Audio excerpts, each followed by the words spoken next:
Eu queria convidar os irmãos para a nossa reflexão de hoje, que vocês abram suas Bíblias no texto bíblico de Miqueias.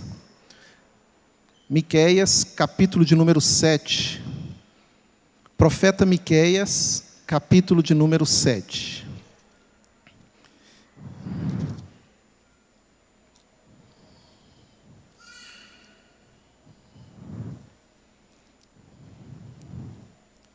Como o presbítero Antônio Lima já nos ensinou, já nos disse, né, em sua oração a Deus, nos trazendo também esse ensino, através das Escrituras nós ouvimos Deus falar, né? Deus fala conosco pela palavra. E essa palavra, ela traz para o nosso coração entendimento da maneira correta como nós devemos olhar para o Senhor, ver o mundo à nossa volta, identificar como que podemos servir a Deus em nossa geração. E os profetas têm essa característica de serem muito diretos, de serem muito firmes na sua palavra. Ler os profetas nos traz ao coração advertência contra os erros, contra os pecados, nos instrui também para que a gente possa agradar, servir ao Senhor. O profeta Miqueias viveu aí mais ou menos no século 8, lá pelo ano 7, o século 8 antes de Cristo, né?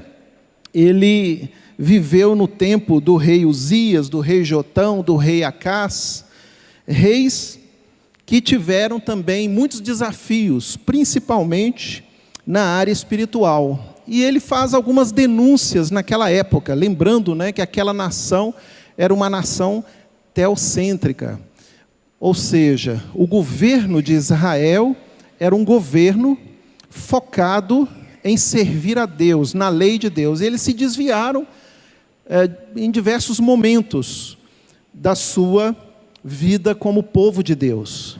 Era preciso que aquele povo estivesse firmado, tivesse focado no seu ministério espiritual para evangelizar o mundo, coisa que hoje cabe à igreja, o povo de Deus na igreja, fazer esse trabalho, não é? Não temos mais um governo teocêntrico, ainda que o Senhor conserve Israel e tenha aquele povo aqui em nosso meio para trazer testemunho, mas hoje essa é a tarefa da igreja, de anunciar ao mundo as boas novas do Evangelho. Então eu queria que você lesse comigo esse texto, pensando naquele contexto, naquela época, e como que nós podemos aprender com o profeta e também termos nossos corações abençoados, ungidos por esta visão que Miqueias traz à igreja, traz ao povo de Deus, em especial a Israel naquela época. Diz assim o texto, Miqueias, capítulo 7, a partir do verso 14, ele diz assim: apacenta o teu povo com o teu bordão, o rebanho da tua herança, que mora a sós no bosque, no meio da terra fértil. Apacentem-se em Baçã e Gileade, como nos dias de outrora. Eu lhe mostrarei maravilhas, como nos dias da tua saída da terra do Egito. As nações verão isso e se envergonharão de todo o seu poder. Porão a mão sobre a boca, e os seus ouvidos ficarão surdos. Lamberão o pó como serpentes, como répteis da terra, tremendo, sairão dos seus esconderijos, e tremendo, virão ao Senhor, nosso Deus, e terão medo de ti. Quem, ó Deus, é semelhante a ti, que perdoas a iniquidade e te esqueces da transgressão do restante da tua herança? O Senhor não retém a sua ira para sempre, porque tem prazer na misericórdia. Tornará a ter compaixão de nós, pisará aos pés as nossas iniquidades e lançará todos os nossos pecados nas profundezas do mar. Mostrarás a Jacó a fidelidade e a Abraão a misericórdia, as quais juraste a nossos pais desde os dias antigos. Mais uma vez queremos te agradecer, Senhor, por esta noite abençoada, por esse privilégio de poder congregar, de nos reunirmos como igreja, na certeza, na convicção de que, além de pecadores que somos também alvo da Tua graça, da Tua misericórdia e do Teu perdão em nossas vidas. Obrigado, Senhor, porque o Senhor não nos abandona, porque somos rebeldes, sim, por natureza.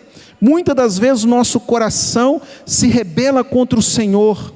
Muitas das vezes nosso coração, ele se alimenta do desejo de afastar do que é certo. Falamos o que não devemos, pensamos o que não queremos, agimos e às vezes não agimos quando devemos. Mas o Senhor nos trata como filhos amados, alcançados pelo perdão e pela graça. Que o nosso coração nessa noite possa ser alcançado pela Tua mensagem, pelo Teu Evangelho, em nome de Jesus. Amém. Bom, então o profeta Miqueias, ele está denunciando, gente, 3 problemas em Israel, 3 erros graves em Israel. Na área espiritual, o que é que o profeta Miqueias vai denunciar? A idolatria do povo, a idolatria das pessoas. Houve um rei chamado Tiglat-Pileser, um rei muito poderoso da Assíria. O povo assírio foi um povo muito violento, um povo terrível, um povo que causou muitos sofrimentos para Israel.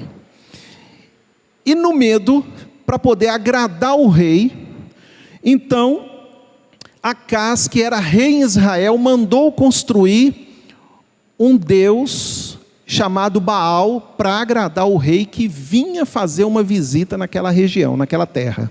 Olha só, o povo acostumado a servir aos reis de Israel, a Yahvé, agora estão vendo no seu território uma estátua feita em homenagem a Baal e para também servir ao rei Tiglat III. E esse povo começa a se curvar a Baal. Baal é o deus dos assírios, deus de um povo violento, deus de um povo que maltrata, que extermina, que dizima da terra. Era uma briga feroz. E aquele povo precisava sobreviver. E a saída que Acás encontrou para sobreviver foi a saída política. Vou agradar meu inimigo. E passaram a servir o inimigo. E houve então uma decadência espiritual muito grande naquela nação. Este foi o primeiro problema. A primeira corrupção em Israel, a corrupção espiritual. A segunda corrupção foi a corrupção moral. A corrupção moral ali naquele lugar fez com que houvessem todo tipo de maldade dentro da nação de Israel.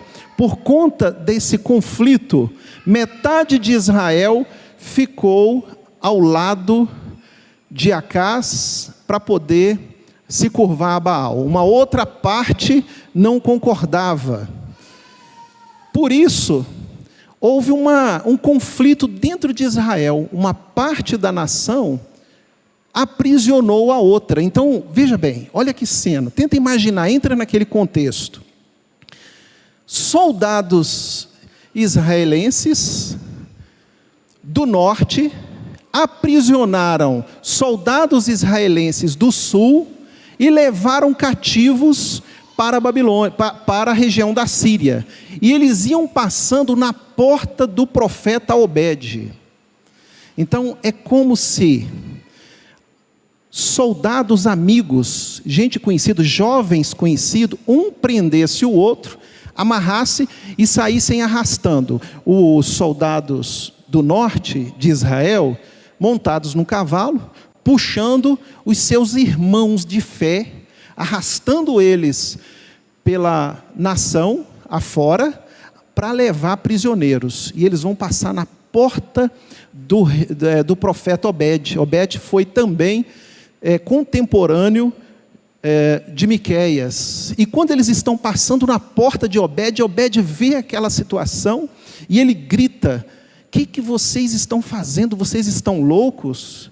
Vocês estão prendendo seus próprios irmãos? Vocês estão matando seus próprios amigos, seus próprios parentes, seus próprios primos? Pessoas que estão convivendo com vocês, servindo ao Deus de vocês. E diz o texto que Obed, junto com um grupo de homens, de anciãos, param aquela barbárie, aquela coisa terrível, sabe? Param aqueles homens, fazem eles descerem do cavalo e soltarem, desamarrarem os seus próprios compatriotas, seus próprios irmãos de fé. E Obed, numa palavra dura, chama a atenção daqueles homens. Havia uma corrupção moral generalizada naqueles tempos. E isto vai só se ampliando, vai aumentando, e a nação de Israel vai se tornando uma nação cada vez mais afastada da vontade de Deus, dos planos divinos. Há uma terceira corrupção. Israel tem também falhas na área social. Segundo os historiadores bíblicos, faltava um bom governo e surgiram no meio daquele povo falsos profetas. Gente que queria falar em nome de Deus, mas não trazia uma palavra bíblica, não trazia uma palavra dentro das leis de Moisés, dentro dos ensinamentos do Senhor. Então foram chamados de falsos profetas. E nesse caos, os falsos profetas, eles aumentam muito. E os falsos profetas pode ser qualquer um que começa a falar contrário aos princípios do Senhor. E começam a pregar sobre aquilo ali que está acontecendo, às vezes até dando corda, alimentando aquela maldade daqueles tempos. Então nós temos uma corrupção na área espiritual, uma corrupção na área social e uma corrupção na área moral. E os profetas do Senhor veem aquela situação e não conseguem agir muito, não conseguem interferir. Por quê? Porque o governo está corrompido. O governo de Acas está corrompido. Então esse governo não dá mais ouvidos à voz dos seus profetas. Então o que está agora prevalecendo é a vontade política. Então vamos sobreviver nos aliando ao inimigo. E assim era o contexto daquela nação. Com isso, a gente aprende uma coisa. Há um povo de Deus que está pelos cantos, muitas das vezes escondidos, e que chora pelo problema espiritual, moral, social. Há um grupo de crentes em toda a nação que vai clamar a Deus e que vai pedir a Deus misericórdia, porque eles nada podem fazer. Porque eles são um grupo restrito, um grupo pequeno. A grande maioria está contaminada com todo esse processo, com toda essa maldade. Então, há pessoas, poucas, mas que estão clamando: Senhor, traz um reavivamento. Traz, Senhor, uma mudança. E é muito interessante porque nesses processos, a mente da grande maioria, ela se amolda ao momento, ao ambiente. A corrupção. De tanto praticarem a mesma coisa, a sociedade já não percebe mais o mal que está sendo implementado ali. Então veja a cena. Amigos, parentes, arrastando sua própria família, vamos dizer assim, amarrados por causa da idolatria de Acas, por causa dos problemas que o próprio rei Acas vai trazendo ali para aquela nação. Até que então um homem surge, e esse homem começa a denunciar essas coisas, e o nome dele é Miqueias. Também outros, como já falei aqui, o profeta Obed, e até o profeta Isaías, também Isaías contemporâneo dessa época. Então são profetas que, vivendo também nesse mesmo contexto, vão enxergando, Deus vai falando à sua mente, Deus vai falando ao seu coração, e vai mostrando para eles que aquele não é um bom caminho, que aquilo não está correto. E estes homens então, levantam-se para falar em nome de Deus. Por que que eu trouxe isso aqui para nós hoje? Porque nós hoje precisamos chorar pelos problemas morais. Nós precisamos chorar pelos problemas espirituais. Há uma palavra de Jesus que ele diz assim: vinde a mim, todos vós que estáis cansados, oprimidos e sobrecarregados, e eu vos aliviarei. O Senhor Jesus também nos ensina que nós devemos ir a Ele com fome e sede de justiça. Ou seja, Jesus está chamando para perto dele pessoas que choram pelos problemas espirituais de sua nação. Jesus não está falando de outra coisa a não ser dos pecados, a não ser dos problemas espirituais. Por isso é que nessa noite eu gostaria de falar especificamente para irmãos e irmãs que estão aqui nessa noite, que estão aqui me ouvindo, que conseguem identificar os perigos espirituais do seu tempo e que chora por isso.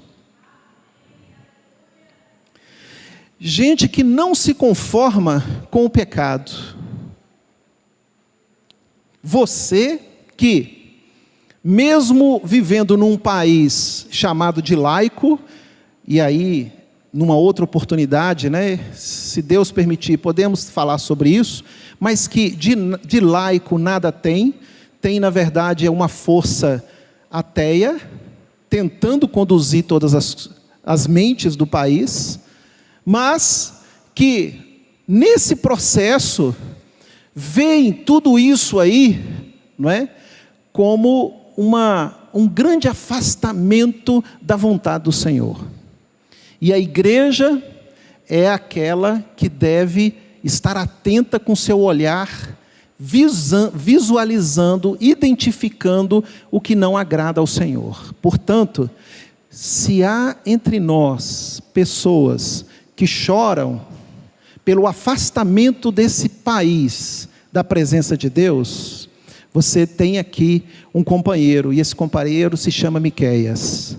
E você tem aqui um companheiro que é Jesus, e um companheiro que é o Espírito Santo, e que te ajudará a atravessar esse momento. Bom, nós sabemos então que havia um desviar, né, um afastamento da lei do Senhor. Nós sabemos que há um distanciamento do que é santo para as coisas mundanas.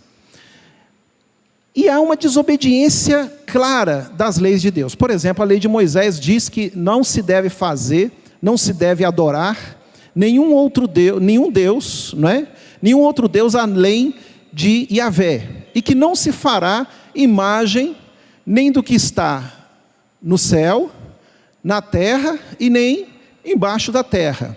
Quando eles fazem aquela imagem do Deus Baal, eles estão desobedecendo a lei.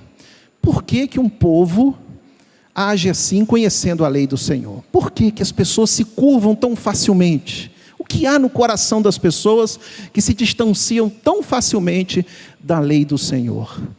Miqueias corrige isso. Então, Miqueias, ele traz uma orientação a respeito disso. E ele diz que precisamos de um bom pastor, e Deus é o nosso bom pastor. Versículo de número 14, o verso 14 diz assim: apacenta o teu povo com o teu bordão, o rebanho da tua herança, que mora a sós no bosque, no meio da terra fértil. Apacentem-se em Baçã e Gileade, como nos dias de outrora. O que é que o profeta está pedindo a Deus? Para que Deus apacente o seu rebanho. E o profeta então pede que Deus possa conduzir as suas ovelhas para bons pastos. Quando a gente fala de pastos, a gente se lembra do Salmo 23, né? e que o Senhor nos conduza pelos pastos verdejantes. E aí, alguém pode sempre ter a mente voltada ali, para a prosperidade financeira, mas o Senhor, através do profeta, está nos ensinando que nós precisamos de bons pastos espirituais, de direção espiritual, para que a gente não caia no desvio, não entre por caminhos tortuosos, pelo caminho aberto demais, a porta larga que Jesus se referiu. Então a primeira orientação bíblica é que, Senhor, nos conduza as suas ovelhas a bons pastos. Essa é a primeira atitude, orar para que Deus nos conduza em bons pastos. Você considera que você está em bons pastos? Você considera que você tem sido alimentado pelo Senhor? Deus tem cuidado de você e tem te orientado? Você considera também que existe uma ameaça constante para que a gente saia desses pastos bons e vá para os pastos do pecado, do mundo, desse assédio que o mundo todo lança sobre nós? Veja, isso não é um risco somente dos jovens, dos adolescentes. Isso é um risco de todos nós.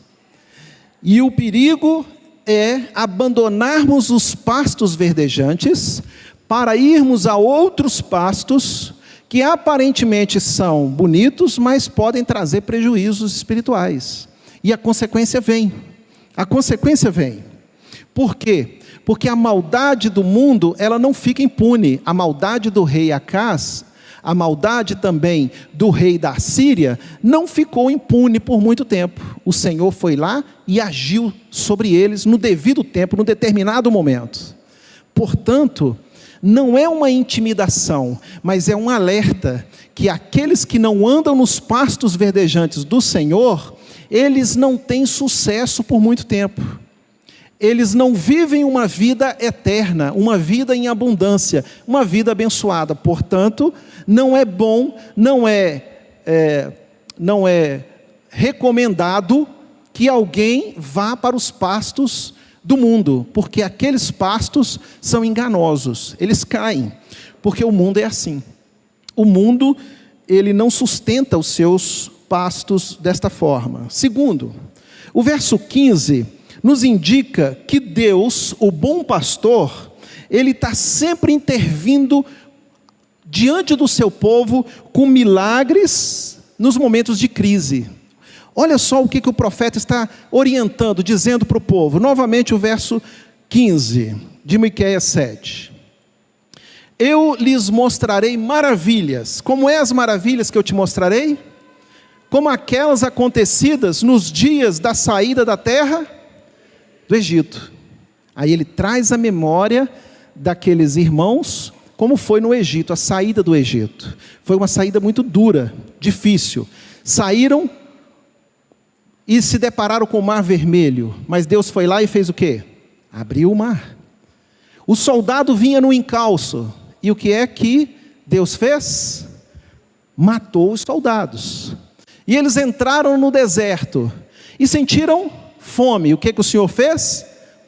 Mandou maná do céu. E eles sentiram sede. O que o Senhor fez? Lhes deu água. E em certo momento fizeram lá um bezerro de ouro. E estavam lá festejando em volta daquele bezerro de ouro, porque queriam proteção e queriam também sustento. Moisés ouviu, junto com Josué, desceu rapidamente do monte e foi para ver o que estava acontecendo. E quando chegaram lá, vendo aquela situação, fizeram um desafio ao povo. Vocês querem viver assim, na idolatria do Egito, ou querem servir ao Senhor? Quem quer servir ao Senhor, passa para o lado de cá. E uma grande parte passou para o lado de cá, mas uma outra parte estava ainda apegada ao Egito. Veio o juízo do Senhor sobre aqueles. E eles continuaram a vitória, continuaram a história, e de vitória em vitória foram até chegar na terra de Canaã. O Senhor proveu de maneira milagrosa sobre a vida daquele povo, até chegarem na terra prometida. E Miqueias está dizendo, não se esqueçam disso, porque também o Senhor irá fazer a mesma coisa com vocês. Vejam as crises do mundo, vejam como que o mundo caminha, como que o mundo age, servindo aos seus deuses, aos seus prazeres, às coisas que o mundo tem a oferecer, mas os filhos de Deus não se desesperam, os filhos de Deus não dependem dessas coisas, e eles servem a Deus, porque Deus provê em suas vidas nos momentos em que eles precisam. Então, vocês verão o milagre do Senhor. Verso 15, ele está dizendo: lembrem-se do que Deus já fez por nós, na saída da terra do Egito. Terceiro, esse bom pastor é também um Deus misericordioso. Por quê? Porque ele perdoa pecados e ele põe fim ao sofrimento. Verso 18. Perdoa pecados e põe fim ao sofrimento. Diz assim: quem, ó Deus, é semelhante a ti, que perdoas a iniquidade e te esqueces da transgressão do restante da tua herança? Lembra de Jesus na cruz? Falaram blasfêmias para Jesus, sabe? Disseram coisas terríveis para Jesus. Disseram para Jesus assim: se você é o Filho de Deus, desce daí, faz alguma coisa, você não disse que era o Filho de Deus? E Jesus calado. Você não é Deus? Você não é Senhor? Por que você não dá ordem aos anjos?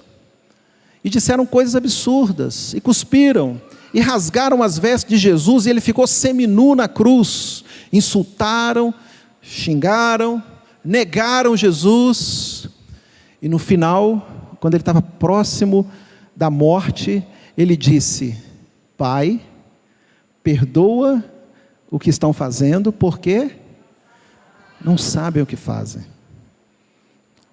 Lembra de Pedro que traiu Jesus, negou Jesus? Pedro estava de longe, escondido, morrendo de medo, né? Na hora que Jesus estava passando por tudo aquilo, Pedro estava com medo, recuado, mas Jesus intercedeu por ele, e Pedro foi perdoado, e Pedro foi cheio da presença do Espírito Santo.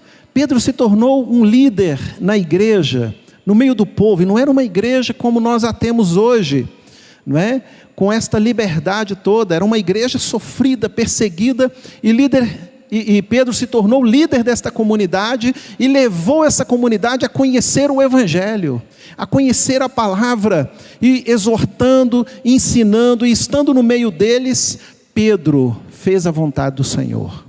E diz o texto bíblico que eles viram os milagres de Deus acontecendo. Diz a Bíblia que Pedro, aonde ele passava, a sombra dele curava pessoas. Eu queria estar lá para ver um negócio desse. Já pensou? Pedro ia passando e andando, e a sombra dele ia curando pessoas. Pedro está saindo do templo dos judeus, e quando ele sai, ele encontra um mendigo, né? E o mendigo pede ele dinheiro, ele fala: eu não tenho nem prata nem ouro, mas o que eu tenho eu te dou. Levanta daí. E diz que num salto o cidadão pulou, né? E passou a seguir Pedro, porque também queria conhecer esse poder que vem dos céus. Veja o que Deus fez na vida de um homem pecador, de um homem que negou Jesus. Pedro foi transformado em um homem corajoso e cheio do Espírito Santo. O poder não era de Pedro, o poder vinha de Deus. Sabe por quê? Porque Deus perdoa pecados e põe fim ao sofrimento do coração. Deus perdoa pecados. Deus renova as vidas. Deus muda as atitudes das pessoas. E Deus faz com que os covardes se tornem corajosos, para poder pleitear em nome do seu Deus, em nome do Cristo, que não recuam, que não se afastam da presença do seu Deus. Diz mais o texto, no verso 19, que Deus ele atua com compaixão na vida do sofredor. Olha o verso 19: tornará a ter compaixão de nós, pisará aos pés as nossas iniquidades, e lançarás todos os nossos pecados nas profundezas do mar. Uma hipérbole para mostrar que Deus ele não se lembrará dos seus erros, das suas falhas, que o seu passado será apagado, que a sua história será mudada, e que mesmo que o mundo não tenha consideração com isso, Deus tem.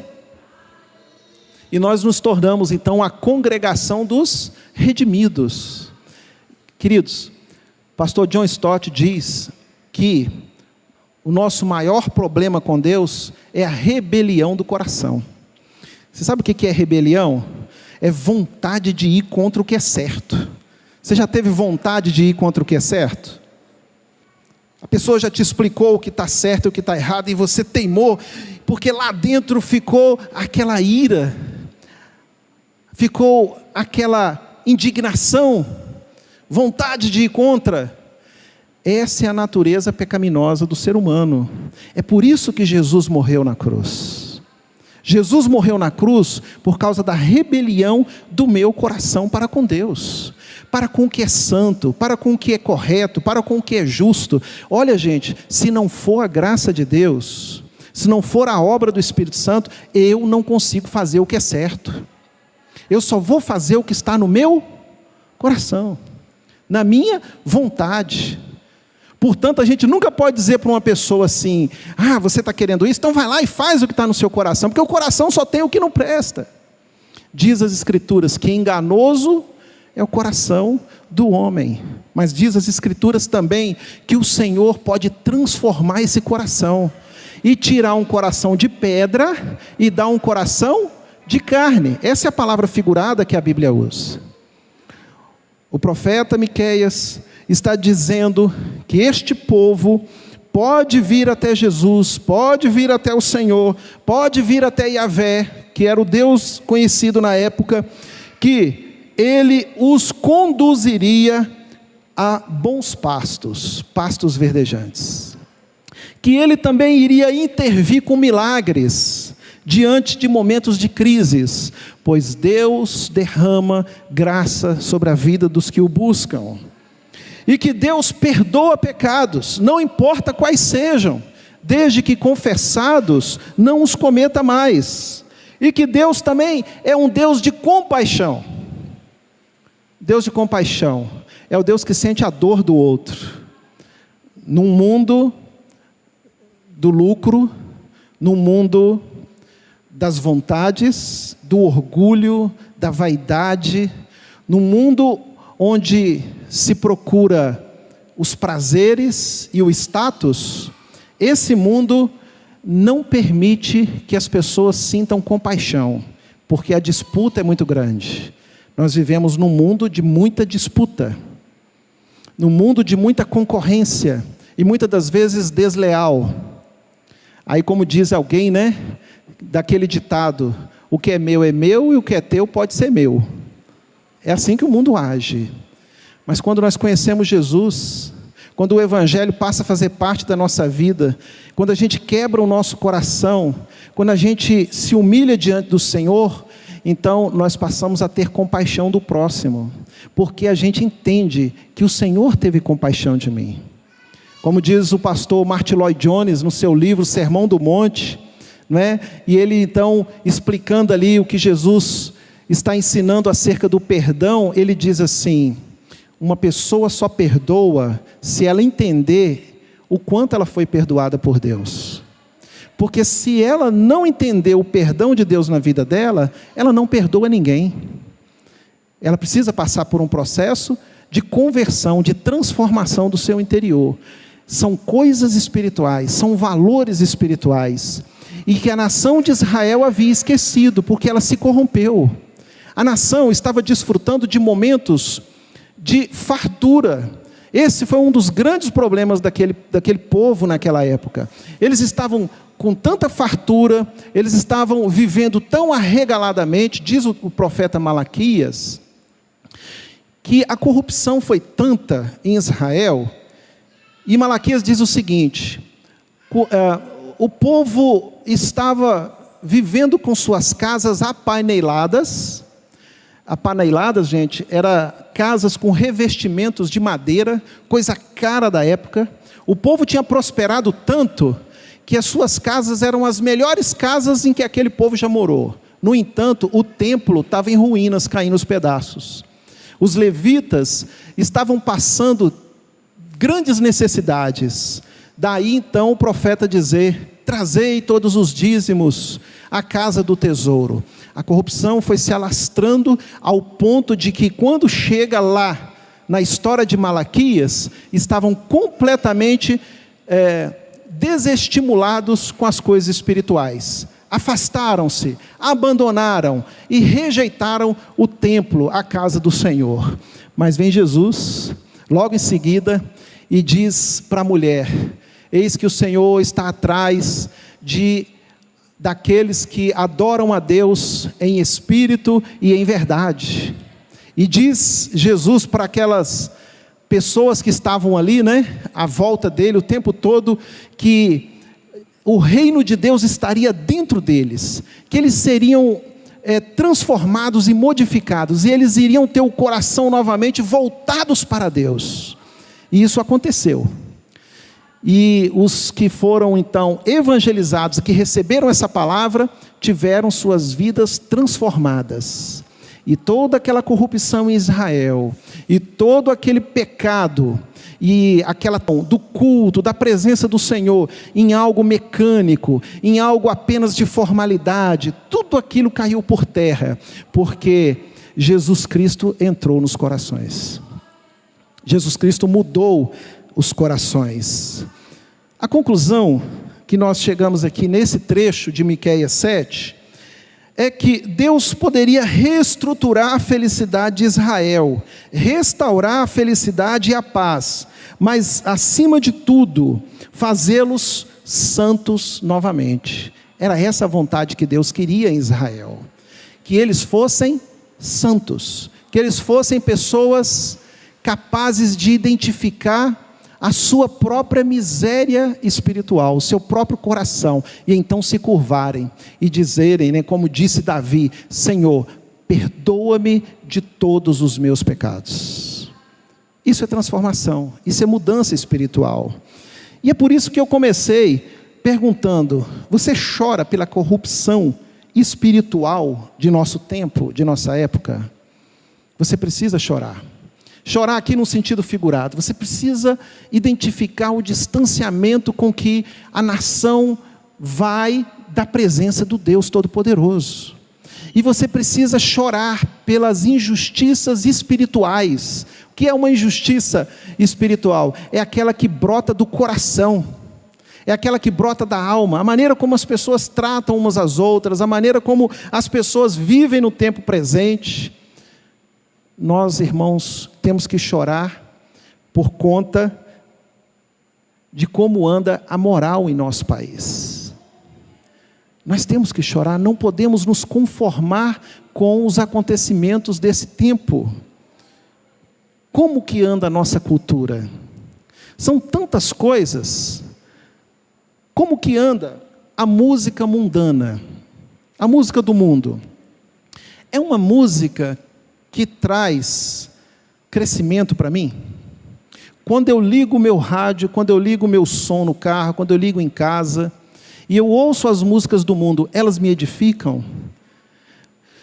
Quando eu estou no meu dia a dia, eu sinto a presença de Deus nos lugares onde eu ando? Ou eu sinto a presença maligna, da carne, dos prazeres do mundo e de todo tipo de pecado que existe? Você pode identificar isso. Você pode perceber isso. Quando você estiver no mundo, no seu dia a dia, nas coisas que você faz, tente perceber e comparar. Jesus faria isso? Esse profeta faria isso?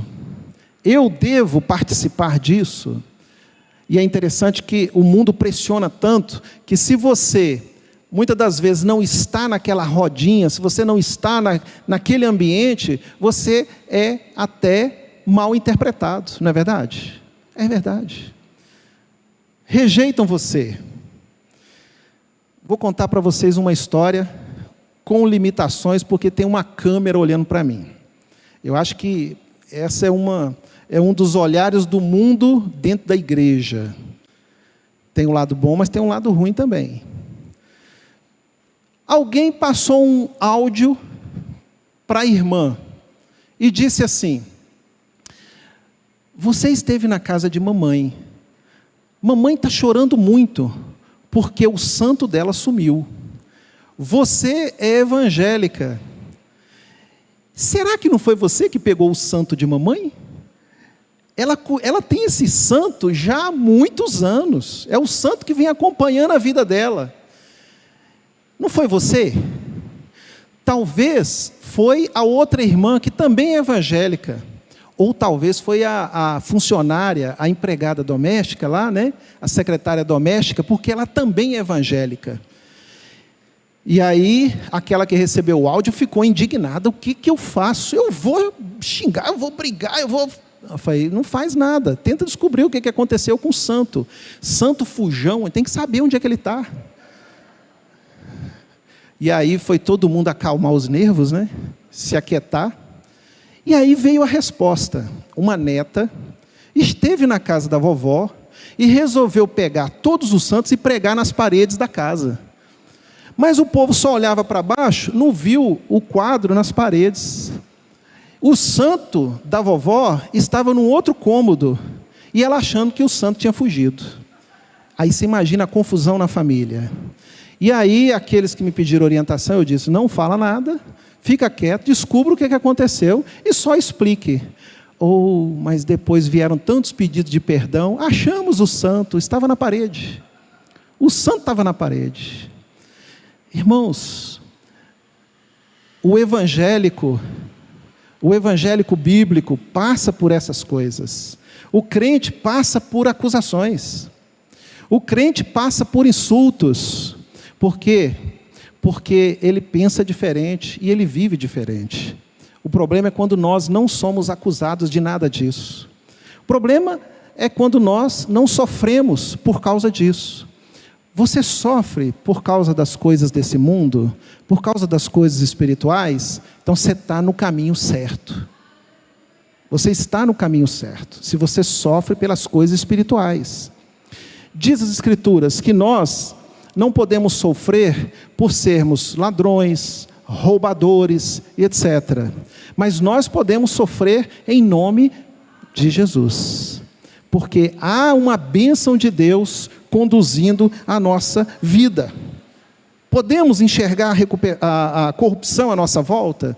Podemos, se nós nos alimentarmos da Escritura, da Palavra, se a gente buscar o conhecimento do Senhor. Esse tempo que a gente passa na casa de Deus, na presença do Senhor, não é suficiente.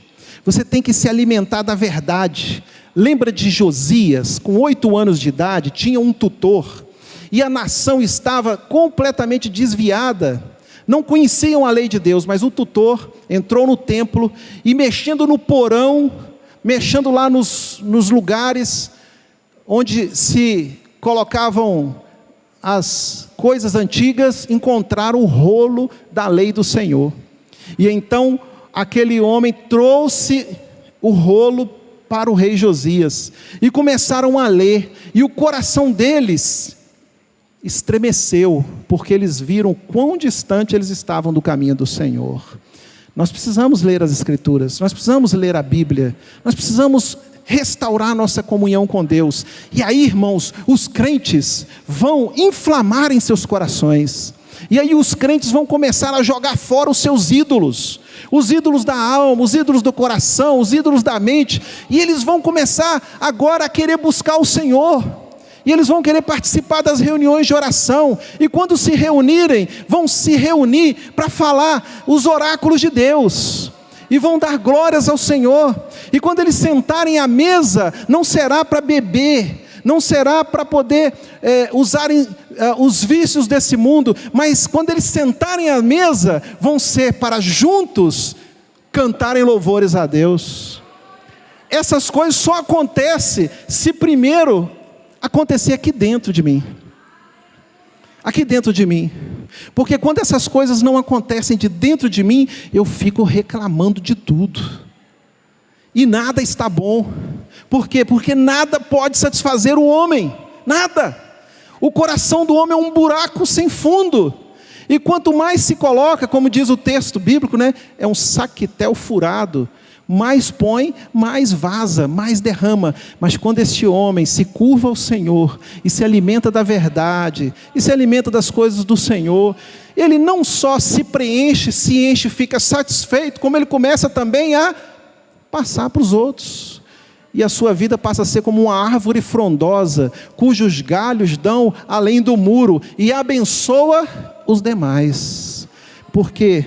Porque a sua alma está cheia do Evangelho de Jesus, cheia da palavra, cheia do poder do Senhor. E o poder, ele está ligado à capacidade de vencer o mal, de dizer não ao mal, de voltar ao primeiro amor, voltar ao caminho, a porta estreita, a mensagem antiga e única, a mensagem do Senhor Jesus. O Evangelho não mudou, permanece o mesmo. Qual é a solução para chegarmos nisso? Primeiro, nós precisamos reafirmar no coração que apenas Deus pode trazer de volta a paz espiritual. Temos que crer nisso, acreditar nisso. Quem é que pode trazer salvação para a minha vida? Só Deus. Quem pode trazer satisfação para a minha alma? Só Deus. Quem pode resolver todos os meus problemas? Só Deus. Quem pode me ajudar a atravessar o deserto, a atravessar o mar, a atravessar as lutas, as dificuldades? Só Deus. Homem nenhum pode fazer isso por você. Deus pode, porque Ele é o Todo-Poderoso. Ele é o mesmo de ontem, é o mesmo de hoje, e o será eternamente. Curve-se diante do Senhor, humilhe-se para ouvir o que Deus tem a falar. E se Ele não deu ainda, fique com o ouvido atento e veja o que Ele tem para você. Crer na soberania e na intervenção de Deus na vida humana, creia nisso. Quando te afrontarem, quando irem contra a sua fé, quando irem contra a sua esperança espiritual e bíblica, não dê o troco na mesma moeda, espera em Deus e creia que Deus é soberano e vai intervir nessa situação. Creia e você não será envergonhado, como diz Davi. Ó Senhor, não me deixa ficar envergonhado, porque é o teu nome que eles estão afrontando. Confia na soberania do Senhor. Nós somos um povo pacífico, é por isso que a gente é chamado de ovelha e não de bode. É por isso que a gente é chamado de ovelha e não de boi, não é? Porque a ovelha é pacífica, é assim que Jesus quer que nós sejamos. Então, Senhor, me ajude a dominar esse ímpeto da minha alma, do meu coração, que me faz ser violento, que me faz ser desagradável, que me faz ser como a mula, dita lá pelo próprio texto bíblico, né? Não sejais como o cavalo ou a mula, que não aceita entendimento, não é? Se bem que a mulinha lá da casa do seu Carlos, né, irmão? É uma mulinha mansa, né? Mas ela às vezes empaca. Então, irmãos, o Senhor quer que a gente reconheça os nossos pecados e clame a Deus por perdão. Gente, a solução está na comunhão com Deus. A solução está no Senhor. Entenda isso. Lembre-se disso. A solução para a sua vida, a solução para o seu casamento, a solução para a sua relação com os filhos, a solução para os problemas transitórios dessa vida, dificuldade financeira, doenças, enfermidades, deposita todas elas aos pés da cruz. Tudo aos pés da cruz. Tem alguma coisa que está te magoando? Deposita nos pés da cruz. Existe uma grande diferença entre fardo e cruz. Fardo são as coisas da vida. Agora a cruz é quando eu reconheço que eu sou pecador e eu digo assim: Jesus, tem misericórdia de mim, eu sou pecador. Deposita nos pés da cruz e você verá Deus te carregando, Deus te abençoando. E por fim, seja humilde e aceite o que o Senhor Jesus tem para oferecer para a sua vida. É uma transformação por completo, é uma mudança interior, é uma mudança por completo. Nós só entramos no reino dos céus porque Cristo nos chamou pela graça. A gente não conseguirá entrar lá jamais com a nossa própria chave, com a nossa própria força. Eu não tenho mérito, gente, que diante de Deus vá agradar o Senhor, porque eu sou pecador. O melhor de mim não é bom, não é suficiente. Mas quando eu amo Jesus, quando eu clamo por Ele, quando eu peço a sua ajuda, quando eu reconheço os meus pecados, o Senhor sorri para mim. O seu amor me abrange, me envolve, me acolhe e me ajuda. Deus tem tudo isso para te oferecer. O Senhor tem nos dado tudo isso. Portanto, você que chora pelos pecados desse mundo, você que reconhece o caminho torto, enxerga o caminho torto que este mundo está caminhando, eu digo para você, Jesus está cuidando de você e te levando por pastos verdejantes. É a primeira coisa. Não se assuste, não tenha medo, porque o Senhor está conduzindo sua caminhada.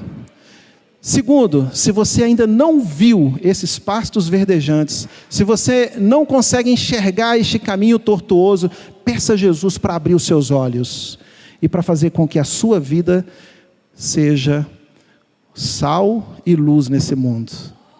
E você poderá ser usado tremendamente, como Pedro foi. Ainda que os seus pecados sejam como a escarlata, vermelhos como o carmesim, eu vou te purificar, eu vou fazer com que o seu coração seja branco, seja limpo, e você seja cheio do Espírito Santo. Resumindo aqui os textos bíblicos que falam dessa graça do Senhor. Confie em Deus, sirva ao Senhor, e você viverá a vida eterna ao lado do Pai. Que Deus te abençoe. Curve a sua cabeça. Quero convidar o pastor Roberto para que esteja orando e que esteja também encerrando esse momento de culto, um momento de reflexão. Curve a sua cabeça e peça ao Senhor que dê a você esta convicção de fé e que possa encher a sua vida do Espírito Santo.